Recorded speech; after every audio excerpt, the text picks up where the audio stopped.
Okay. Now, the person who organized this was a kid from Brooklyn. It was Michael Lang. And he was into doing concerts, you know.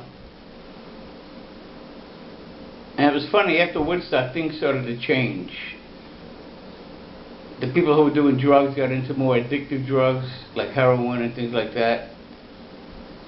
And the whole ambiance of the 60s, when it hit the 70s, changed, okay?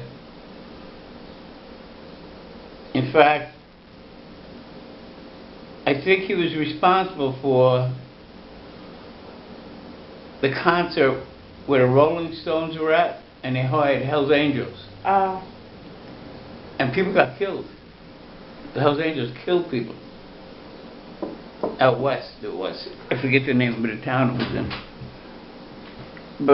But Michael Lang,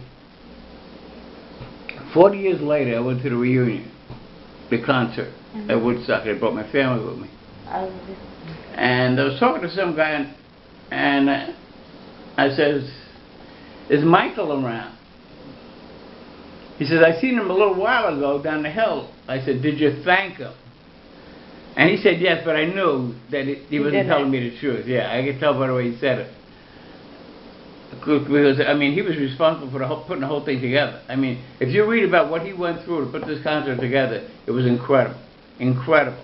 In fact, he was an outcast. In 40 years later, at that revival concert, he was an outcast. He wasn't even allowed on stage, which I thought was pretty sinful, number one. Number two, it was entirely different. The whole frame of mind had changed.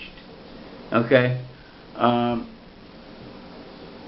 They were selling water for $2 a bottle. They were renting beach chairs for $8 a piece. The tickets that we bought were like $70 a head, and they were in the last row. And this was all done on a guy named Max Yazgo's farm. Okay? In fact, Joni Mitchell wrote a song later which says, "We're going back to Yazgo's farm. We're going to start in the rock and roll band." Okay, but his son was there. I mean, Max was dead by this time, you know, 40 years later. And he said, "I know that my dad is smiling down at us now.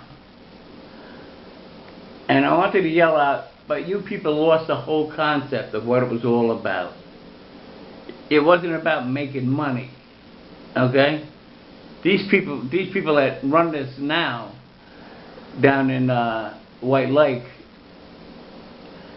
it's about money. It's all about money. And Michael Lang was not about money. If he could have made a profit, he wouldn't have minded, but he really got, I mean, lawyers and everything else really messed over him in the end. And it was just like in the end, it was just like the way society was becoming again. You know, it was going back to the way it was. In fact, it was really funny was because if I hung out in a place called Astoria Park, and there was probably 300 to 400 people